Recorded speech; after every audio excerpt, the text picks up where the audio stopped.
Welcome back to the Nose Plays Battlefleet Gothic Armada. A very special announcement was made earlier today regarding Battlefleet Gothic Armada 2. It's both a good thing and a bad thing. The announcement was basically that the game is being delayed until January of 2019. The reason for the delay is that, first of all, there were a number of polishing details that they wanted to do to the game, and they didn't feel that it was in a state of release at this time.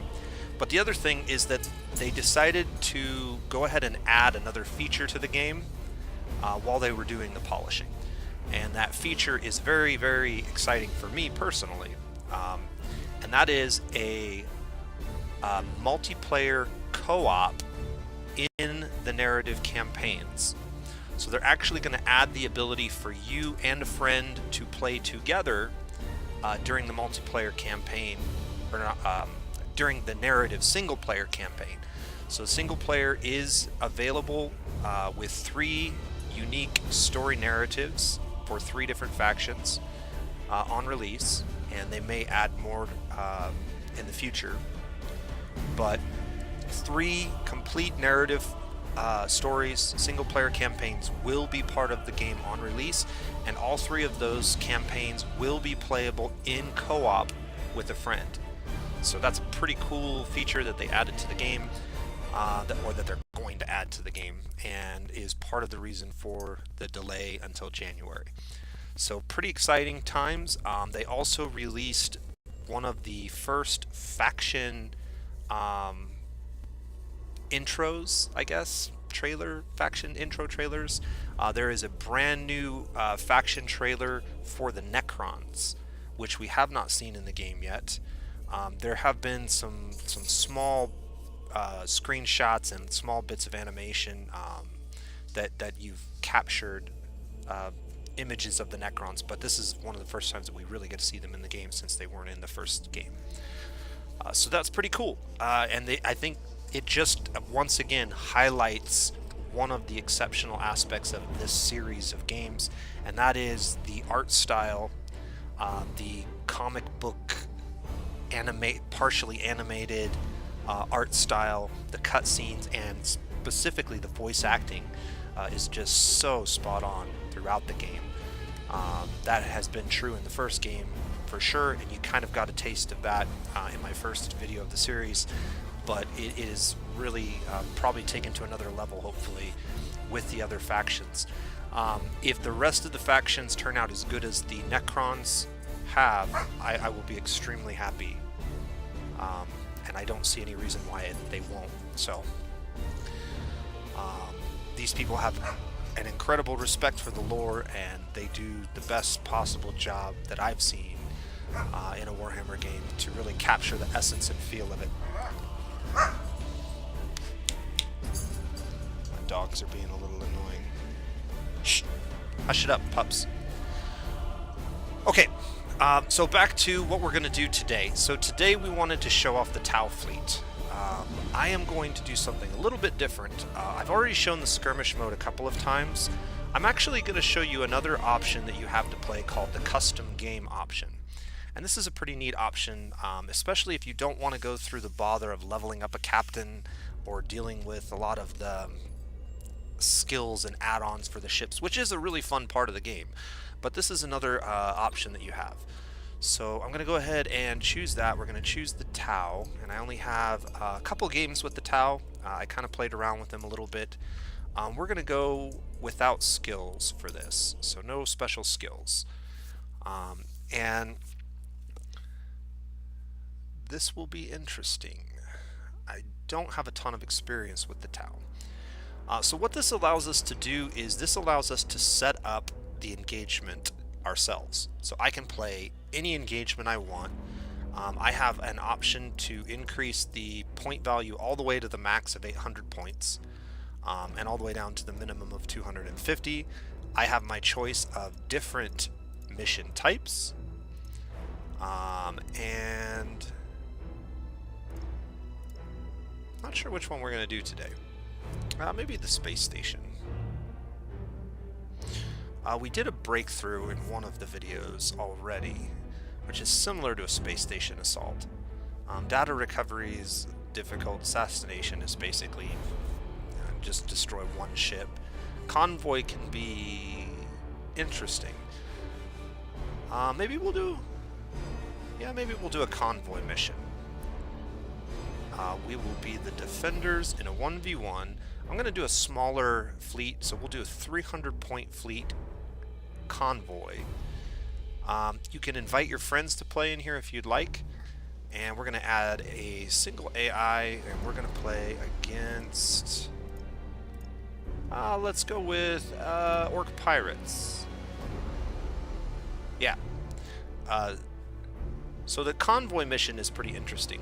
In a convoy mission, basically what you have to do is you have some convoy ships. These ships have no real fighting capacity whatsoever. You get a certain number of them, and the goal is basically get them to the other side of the map without them getting destroyed. Your other ships basically just provide cover fire and try to prevent them from dying. You don't have to get all of them across, but I believe it's typically about 60%, 66%, 2/3 essentially of the ships have to make it to the other side of the map or you lose the mission. So we'll go ahead and we will ready up. And in this game mode, basically what happens is you get access to kind of a random assortment of all the major ships that are available for that fleet. They have some random abilities and stuff, and you just make a fleet from this random selection and play. They don't have a lot of upgrades. You can see they're all level 1s essentially, and they do have their full allotment of whatever their basic skills are, but they don't have any of the special skills like the micro warp jump or shield recharge or supercharged void shields. Any of that kind of stuff is left off. You can add those on by picking with skills, but I believe even in that game mode, and we may examine that next, it's just a random assortment of those skills, and a lot of the other upgrades, like the level up upgrades and the favors, are not available in this game mode. But it does allow you to do some pretty cool stuff. So, the issue that I have with a 300-point fleet of Tau is that it does not provide me a lot of options in terms of numbers. I basically can have 2 ships at most with very few escorts, or yeah, I only have 1 of these. If we take these 2, I can't have any escorts. But that is really the only other option besides these 2, so I guess that's what we're gonna do. Would I be better off taking some escort ships? Just taking 1 nice ship and then a couple of escorts. Maybe. I got 15 points. That does not allow me to take this guy.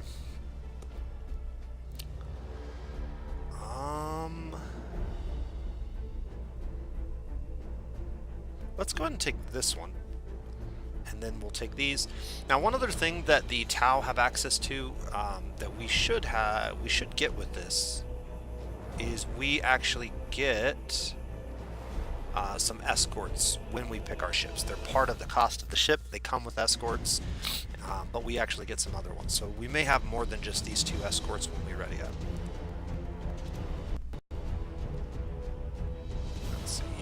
See our extra escort ships. So that's a big factor in the Tau. They do get these extra escort ships. Their ships have extremely powerful frontal weapons typically, but they're not so good with broadside attacks, and they're not incredibly quick. Alright, so we've got to get transports across the map.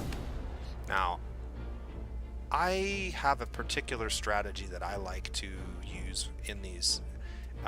You can say it's kind of a cheap strategy, but what I like to do when I do a convoy is basically deploy everything on one side of the map. It's kind of a gambit because the defenders have to defend this entire territory, And what that means is there's a very good chance, if they're not very fast ships, that they're going to deploy some over here and some over here and some over here, which minimizes the amount of engagement that we actually have to deal with. So that's what we're going to do. We're going to go ahead and put our ships right here. 1, 2. Oh, these are our small ships. 3.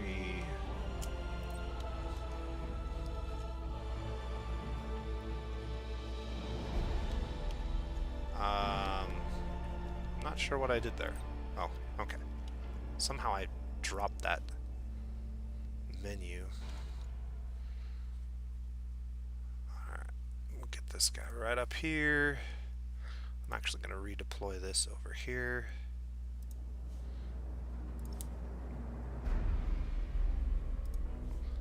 And then our 3 convoy ships are going to be as far forward as we can get them.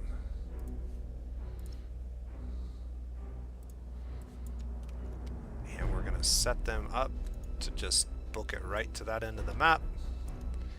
And then everything else, we're just kind of head that way. I want to set up most of my ships for the right types of engagements. So there's a couple things that you can do with your special orders on your convoys. A lot of times what I like to do is auto engage, brace for impact, and emergency repairs. However, there is a couple other options. Running silent can help your convoy ships stay off the map and make it harder for your enemy to know where they're at for brief periods of time. And also, reload has the advantage of refilling your combustion gauge 20% faster. So it increases the refill rate, which allows you to use your burst speed more frequently, and that is another option that you can use if you really just want to rush. I think that strategy works better against live players because if you immediately use your combustion gauge to lurch forward, especially if you notice you have a good hole to kind of dart through, they have to react very quickly to it, and then you pop this, your charge fills up, and as soon as they're ready to try to close and engage with you, you use it again to jump away. Troop value is reduced by 5. We're going to go ahead and go with this one, and we're going to try to get our ships. Well, we don't have a lot of boarding.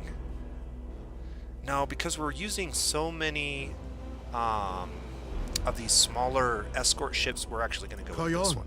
The patient hunter is rewarded with victory. These ships don't benefit from this particularly because they don't have assault actions. And so this will basically allow our ships to benefit a little bit more because we're going to get a little bit more accuracy. Yeah, so. Alright, let's get going. Let's see. It looks like we have 2 ships that we're going to have to deal with. I'm going to guess that this one that's forward is maybe... We serve the Kovatra. Let's get some fighters out. And let's... Resetting systems. And then that's going to knock some time off that clock, I believe. And let's go ahead and activate bombers. Core L ready.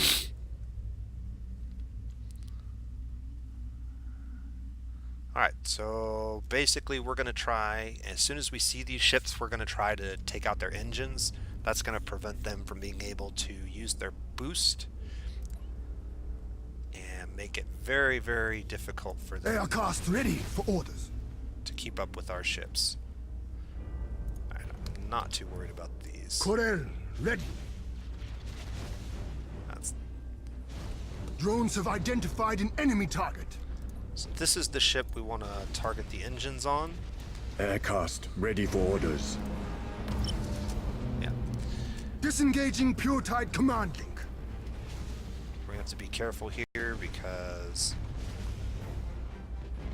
he might try to ram us. How may I serve the Tauva?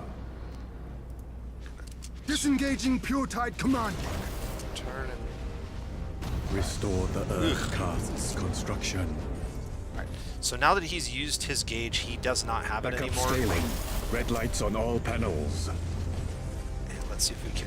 At your orders, Coral. Yep.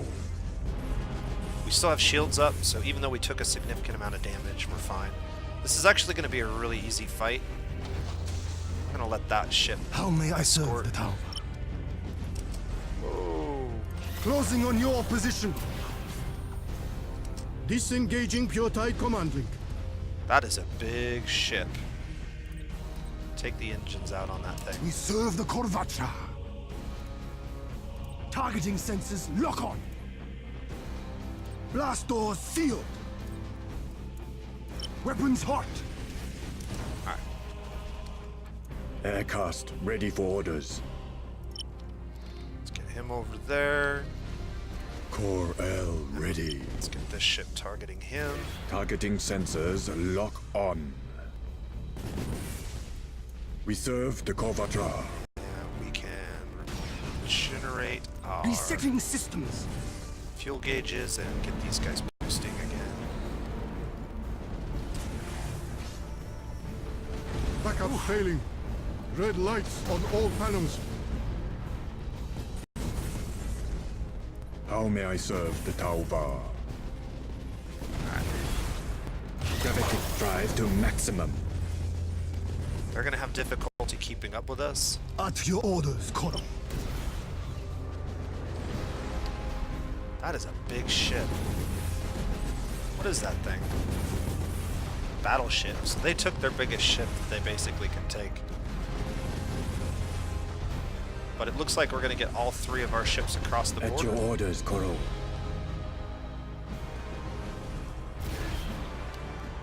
So my strategy worked to perfection. Aircast ready for orders. Targeting sensors lock on. We serve the Corvatra.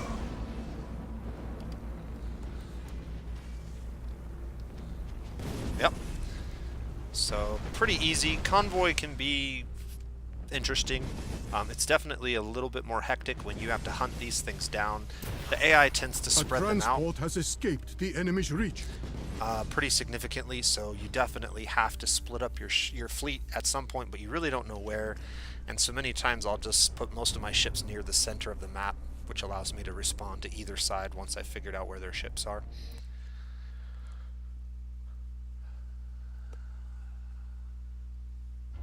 So that's the custom game, and like I said, you can set up however you want that to be. You use the same captains from your skirmish and multiplayer games if you want to.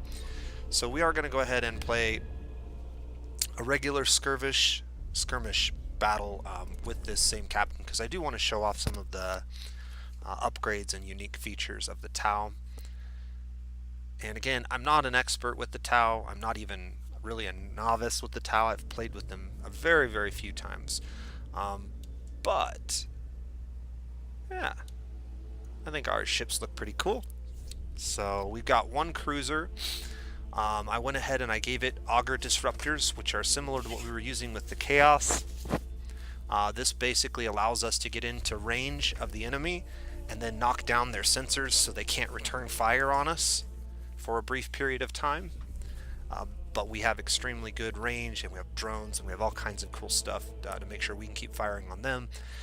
I also have one light cruiser, and this cruiser has some slightly different weapons. We have the twin heavy railgun batteries.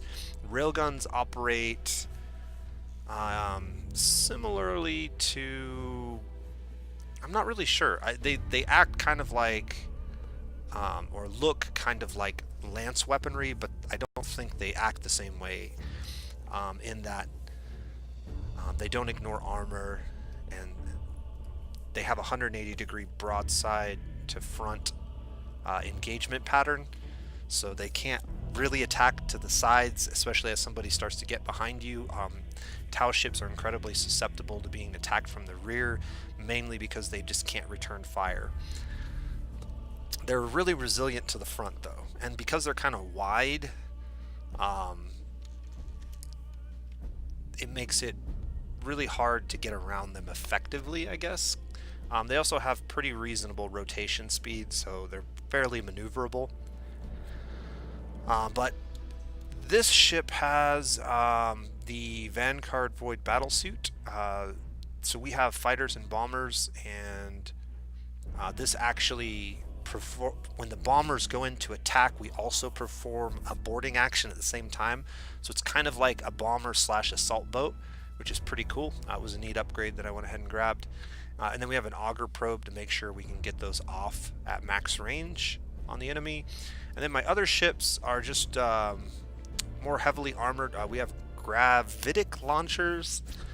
They look kind of like torpedoes, but they're a little bit different. They have limited fuel. They're homing projectiles, so they actually have the ability to kind of steer and guide themselves. And they pierce targets. So they ignore target shield, dealing damage. They go directly to the hull, much like a torpedo would.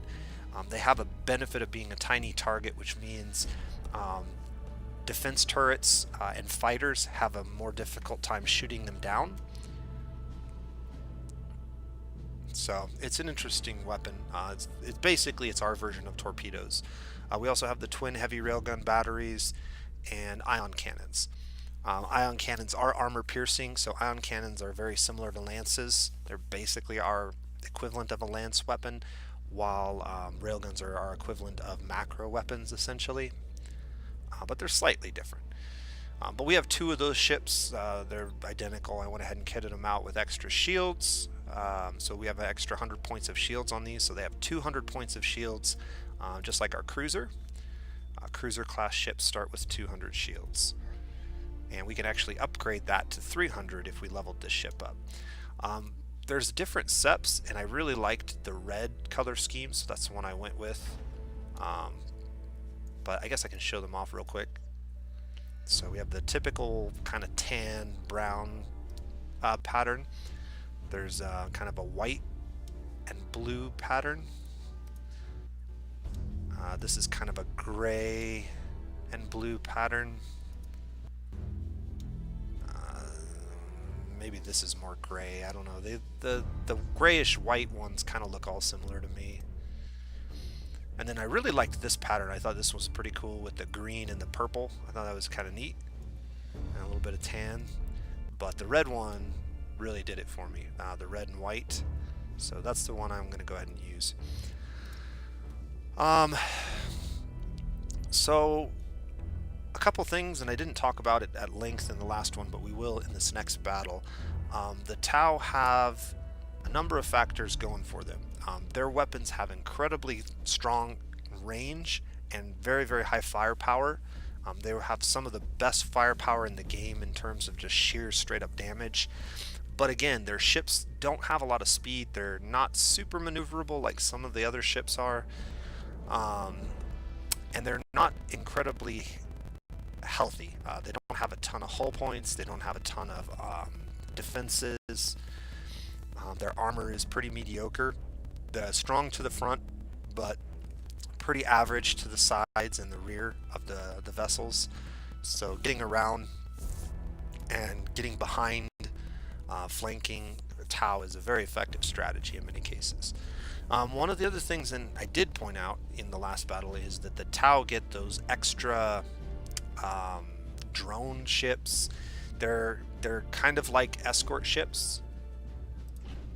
The little teeny gun warden ships. So we get like free escort ships with certain ships. So depending on which ones we pick up, they come with escort ships, and not all Tau do, but that is a special ability. So escort ships are cheap and fragile, but fast and agile.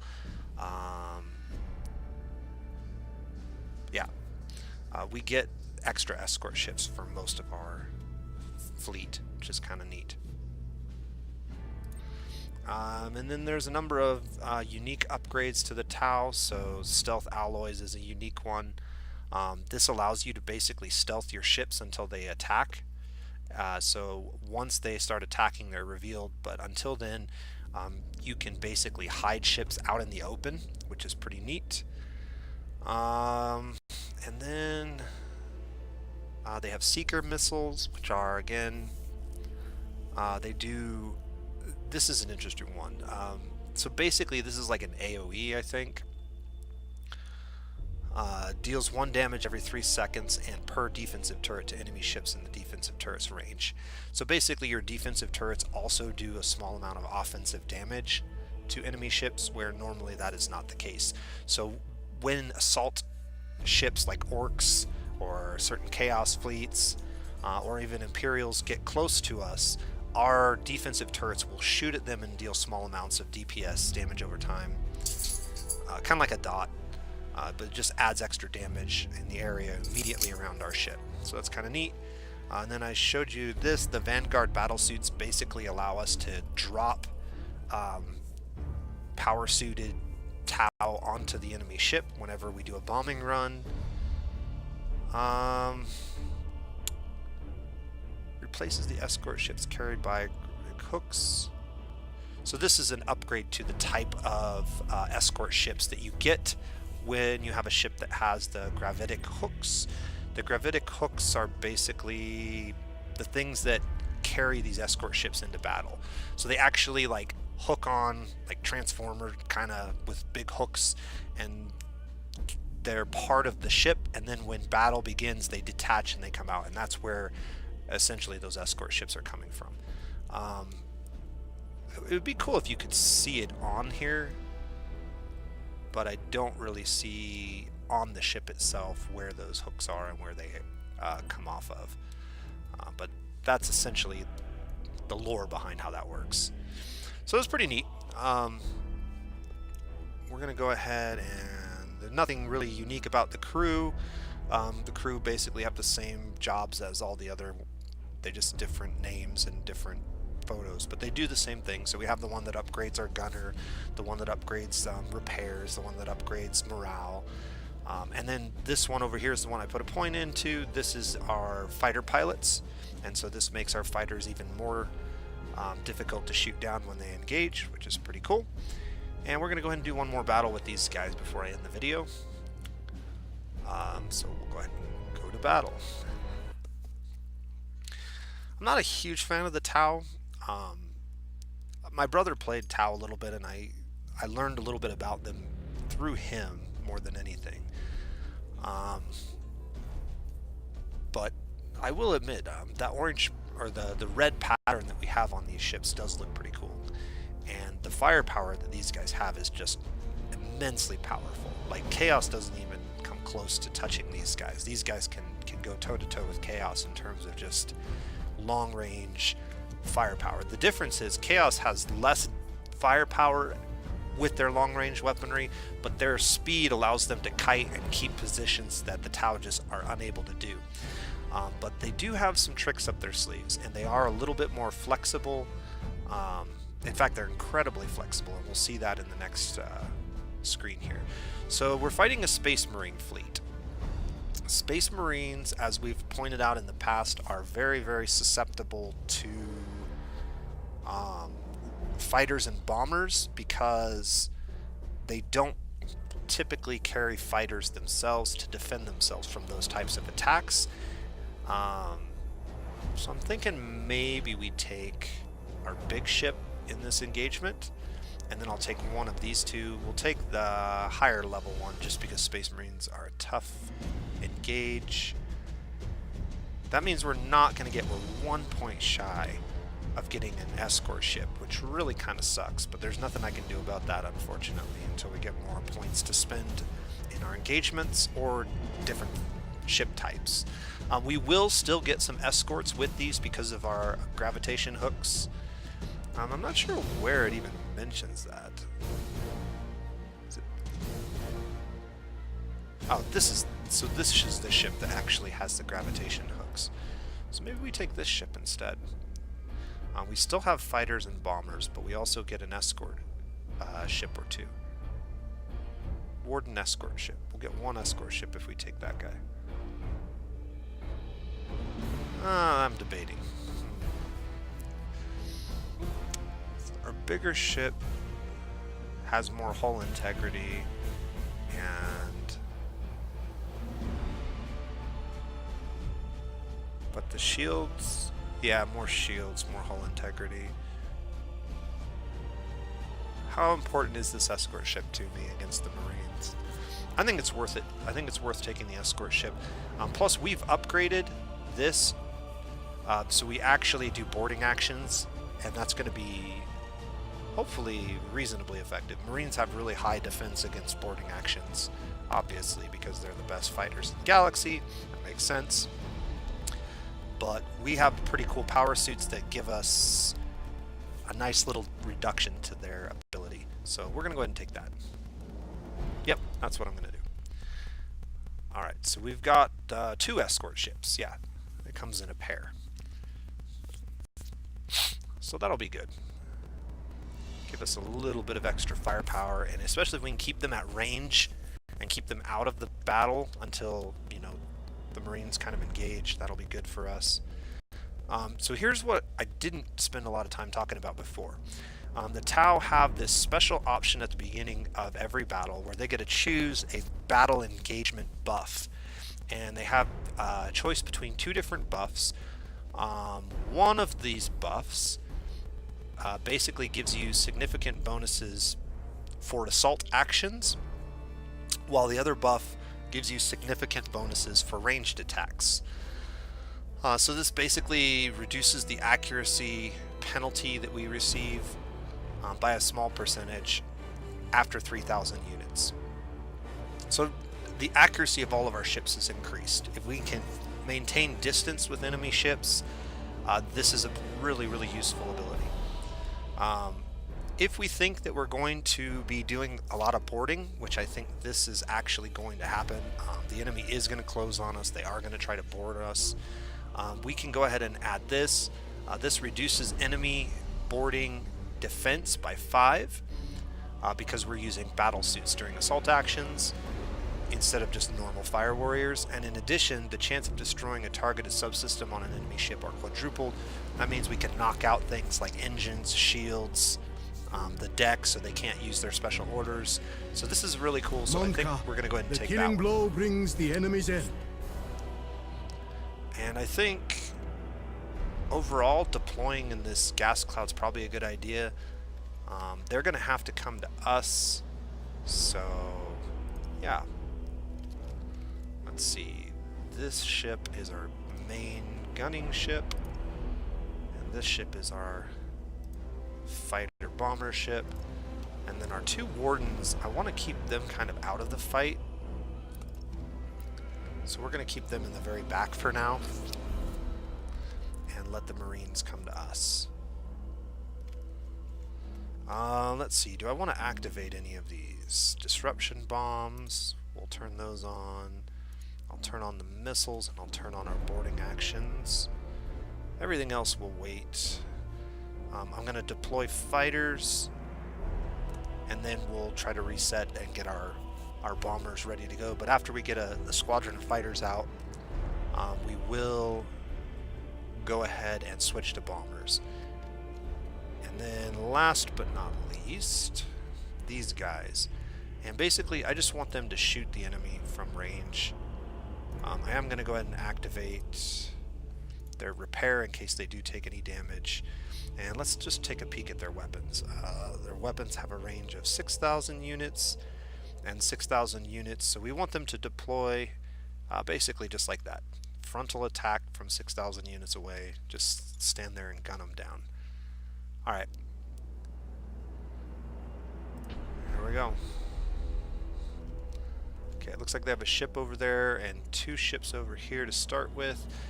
They are only deploying 3 ships at this time. So Aircast ready for orders. let's go ahead and get our fighters out and then reload. Resetting systems. Let's see.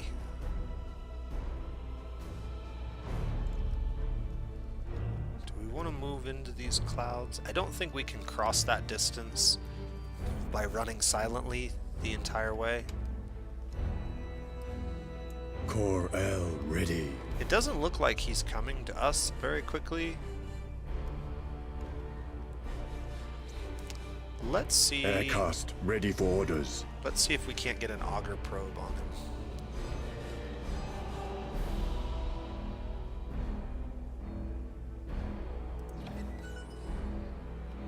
Might be able to get this. This also gives away our position, but that's probably fine. I'm going to go ahead and activate bombers now. Corel, ready. Move these ships up. As the ethereals wish.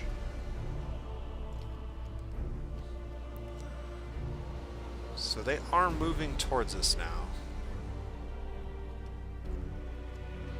Now, I can't remember how long this will reveal the enemy. Drones have identified an enemy target. Drones have identified an enemy target. What are we dealing with here? A cruiser? Okay. He's got torpedoes, the bombardment cannon on the front, and macro batteries. At your orders, Coral. We serve the Kovatra. We do have one more coming, but it is going to be coming through the asteroid field or around. If it does come through the asteroid field, Aircast ready for orders. it will take some damage to By do my that. set, we shall attack. How may I serve the Tauba? I need you. The tower shall prosper. Disengaging Pure Tide command link.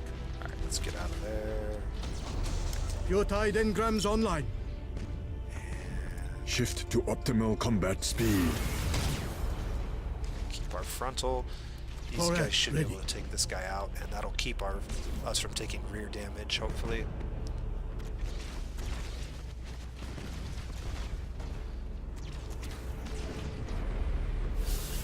Alright, he lightning striked us, but it was a failure, so that's good for us. At your orders, Koro. Move him out that way. Ouch. Whatever that was, it hurt. We serve the Kovatra. Weapons hot. We serve the Corvatra. Blast doors sealed. Brace for impact. Since our shields are down, they're almost back up, though.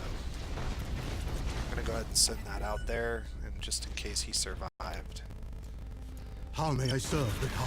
Let's get these guys in on the action. Pure Tide engrams online. We're in a good spot here. We're going to be able to take a lot of shots at this guy, so we're going to go ahead and activate lock on target.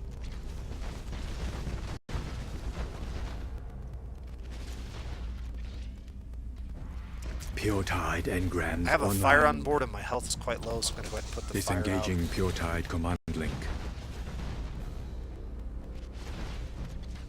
Yeah, we've got this in the bag at this point. We serve the Kovatra.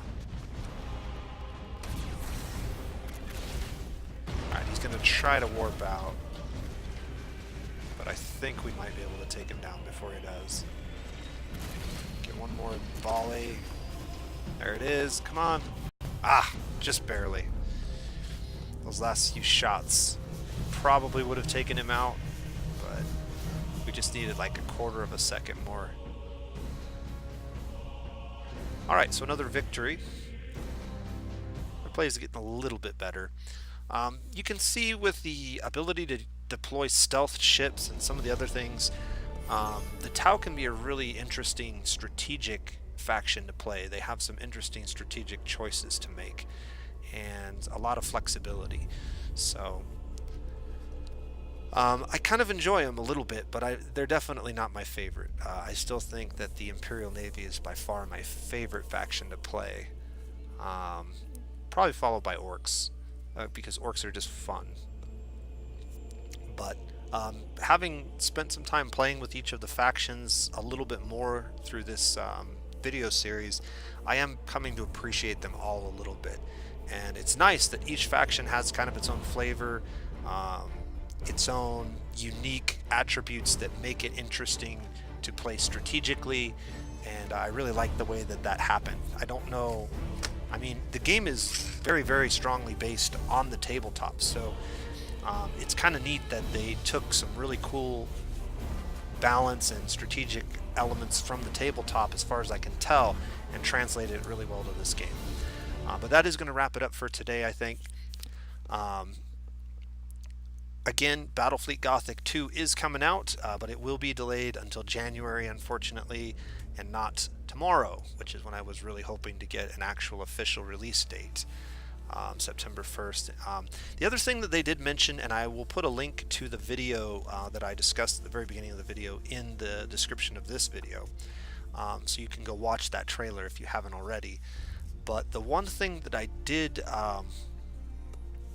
want to point out, and I just totally lost my train of thought.